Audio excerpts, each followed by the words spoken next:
আমার প্রিয় অষ্টম শ্রেণীর শিক্ষার্থী বন্ধুরা, আশা করি তোমরা ভালো আছো এবং সুস্থ আছো। আজকের এই ভিডিওটি তোমাদের জন্য অত্যন্ত গুরুত্বপূর্ণ হতে চলেছে, কারণ এই ভিডিওতে আমি তোমাদের জন্য নিয়ে চলে এসেছি দ্বিতীয় পার্বিক মূল্যায়ন 2025 ভূগোল বিষয়ের বড় প্রশ্নের সাজেশান নিয়ে। তোমরা জানো ইতিমধ্যে যে তোমাদের সিলেবাসে নাম্বার কাঠামোয় কিছু চেঞ্জেস এসেছে। 2024 সাল পর্যন্ত তোমাদের মোট 25 নাম্বারের পরীক্ষা হতো দ্বিতীয় পার্বিক মূল্যায়ন, কিন্তু 2025 থেকে তোমাদের 50 নাম্বারের পরীক্ষা হবে প্রত্যেকটা বিষয়ই। তাই অতি অবশ্যই বড় প্রশ্ন তোমাদের জন্য বিশেষ গুরুত্বপূর্ণ ভূমিকা রাখবে নাম্বার ক্যারি করার ক্ষেত্রে। তাই অতি অবশ্যই আমার এই দেওয়া প্রশ্নগুলি তোমরা যদি না করে থাকো এখনও পর্যন্ত, তাহলে অবশ্যই খাতায় লিখে লিখে প্রশ্নগুলি প্র্যাকটিস করো, তুমি পরীক্ষাতে সফলতা অর্জন করতে পারবেই। চলো দেরি না করে ভিডিও শুরু করা যাক। আর হ্যাঁ, যদি ভিডিও দেখে তুমি উপকৃত হও বলে মনে হয়, অবশ্যই চ্যানেলটি সাবস্ক্রাইব করে রাখো প্রত্যেকটি বিষয়ের এমনই গুরুত্বপূর্ণ ভিডিও পাওয়ার জন্য। আর হ্যাঁ, শুধুমাত্র অষ্টম শ্রেণী নয়, প্রত্যেকটা শ্রেণী ধরে ধরে আমরা সাজেশান দেব, তাই অতি অবশ্যই আমাদের সঙ্গে থাকো। প্রথমে দেখে নাও দ্বিতীয় পার্বিক মূল্যায়নে ভূগোলের তোমাদের সিলেবাস এবং নাম্বার কাঠামো। তোমরা দেখতে পাচ্ছ তোমাদের পরীক্ষা হবে মোট 4টি অধ্যায়: চাপ বলয়, বায়ুপ্রবাহ, মেঘ বৃষ্টি, উত্তর আমেরিকা এবং দক্ষিণ আমেরিকা।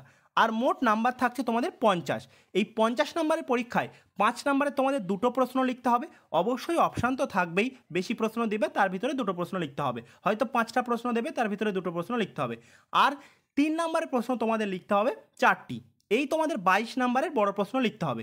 এছাড়া তোমাদের 2 নম্বরের প্রশ্ন থাকবে, 1 নম্বরের প্রশ্ন থাকবে। এই হলো তোমাদের নাম্বার কাঠামো। আরেকটি কথা এখানে বলে রাখা প্রয়োজন, যেহেতু স্কুল প্রশ্ন করে, তাই সব অধ্যায় থেকেই তোমাদের পরীক্ষাতে প্রশ্ন দিতে পারে। তোমরা অতি অবশ্যই ভূগোলের স্যার বা ম্যাডামের থেকে জেনে নিও কোন কোন অধ্যায় থেকে তোমাদের বড় প্রশ্ন থাকবে। আমি তোমাদের সুবিধার জন্য প্রত্যেকটি অধ্যায় থেকেই সাজেশান প্রস্তুত করেছি, অর্থাৎ গুরুত্বপূর্ণ প্রশ্নগুলি এখানে তুলে দিয়েছি। চলো দেরি না করে প্রশ্নগুলি দেখে নেওয়া যাক। প্রথমে আমরা দেখে নেব 3 নম্বরের যে প্রশ্নগুলি তোমাদের জন্য অত্যন্ত গুরুত্বপূর্ণ। প্রথম প্রশ্ন, ঘূর্ণবাত ও প্রতীপ ঘূর্ণবাতের মধ্যে পার্থক্য লেখো। দ্বিতীয় যে প্রশ্নটি তোমাদের জন্য গুরুত্বপূর্ণ, অ্যানাবেটিক ও ক্যাথাবেটিক বায়ুর মধ্যে পার্থক্য লেখো। এখান থেকে আরেকটি প্রশ্ন তোমরা পড়ে রাখবে, সমুদ্রবায়ু ও স্থলবায়ুর মধ্যে পার্থক্য। পরবর্তী প্রশ্ন, টিকা লিখতে হবে অশ্ব অক্ষাংশ। নেক্সট, উচ্চতা অনুসারে মেঘেদের শ্রেণী বিভাগ করো। পরবর্তী প্রশ্ন অর্থাৎ 5 নম্বর প্রশ্ন, আমাজন নদীতে বদ্বীপ গঠিত হয়নি কেন। 6 নম্বর প্রশ্ন দেখে নাও, পশ্চিমঘাট পর্বতের পশ্চিম ঢালে প্রচুর বৃষ্টি হয় কিন্তু পূর্ব ঢাল শুষ্ক থাকে কেন। আর হ্যাঁ, আরেকটা কথা বলে রাখা প্রয়োজন, যদি কোনো প্রশ্নের উত্তর করতে তোমাদের বিন্দুমাত্র কোনো সমস্যা হয়, অতি অবশ্যই কমেন্টে তোমরা জানিও, আমি তোমাদের প্রশ্নের যথাযথ উত্তর দেওয়ার চেষ্টা করব। পরবর্তী প্রশ্ন দেখো, মৃত্যু উপত্যকা কী। নেক্সট দেখে নাও 8 নম্বর প্রশ্ন, উত্তর আমেরিকার হ্রদ অঞ্চল পশুপালনে উন্নত কেন। খুব গুরুত্বপূর্ণ প্রশ্ন। 9 নম্বর প্রশ্ন দেখো, কানাডীয় শিল্ড অঞ্চলে অসংখ্য হ্রদ দেখা যায় কেন। পরবর্তী প্রশ্ন, লা প্লাটা নদী সম্পর্কে লেখো। এই প্রশ্নটা যদি তুমি তৈরি করতে পারো, তাহলে এখান থেকে আরেকটা প্রশ্ন তুমি পেয়ে যাবে, দক্ষিণ আমেরিকার নদীগুলির বৈশিষ্ট্য লেখো। পরবর্তী প্রশ্ন, অর্থাৎ এই দুটো প্রশ্ন তোমাদের কিন্তু পড়ে রাখতে হবে ভালো করে। পরবর্তী প্রশ্ন অর্থাৎ 11 নম্বর প্রশ্ন, তুন্দ্রা জলবায়ু অঞ্চলে 3টি বৈশিষ্ট্য লিখতে হবে। খুব গুরুত্বপূর্ণ প্রশ্ন। নেক্সট 12 নম্বর প্রশ্ন, বৃষ্টির ছায়া অঞ্চল বলতে কী বোঝো, উদাহরণ দিয়ে বুঝিয়ে দাও। পরবর্তী প্রশ্ন, আপেক্ষিক আর্দ্রতা ও সমবর্ষণ রেখা বলতে কী বোঝো। এই দুটি প্রশ্ন তোমাদের 2 নম্বরের ক্ষেত্রেও কিন্তু খুবই গুরুত্বপূর্ণ, যদি 3-এ না আসে 2-এ কিন্তু আসবেই। পরবর্তী প্রশ্ন, সেল বা অরণ্য সম্পর্কে বিস্তারিত টিকা লেখো। পরবর্তী প্রশ্ন 15 নম্বর প্রশ্ন এবং 3 নম্বরের প্রশ্নের সাজেশনের শেষ প্রশ্ন, পেইরি তৃণভূমি সম্পর্কে টিকা লেখো। পরবর্তী আমরা দেখে নেব 5 নম্বরের জন্য তোমাদের যে প্রশ্নগুলি পড়তে হচ্ছে। 3 নম্বরে আমার দেওয়া এই 15টি প্রশ্ন তোমরা যদি তৈরি করো, আশা করি এখান থেকে 4টি প্রশ্ন অনায়াসে তোমরা উত্তর করে আসতে পারবে। 5 নম্বরের জন্য যে প্রশ্নগুলি তোমরা তৈরি করবে দেখে নাও। প্রথম প্রশ্ন, চিত্রসহ পরিচালন বৃষ্টি ও ঘূর্ণবাত বৃষ্টি সম্পর্কে আলোচনা করো। দ্বিতীয় প্রশ্ন এবং সব থেকে গুরুত্বপূর্ণ এই প্রশ্নটি, চিত্রসহ শৈলক্ষেপ বৃষ্টিপাত বর্ণনা করো।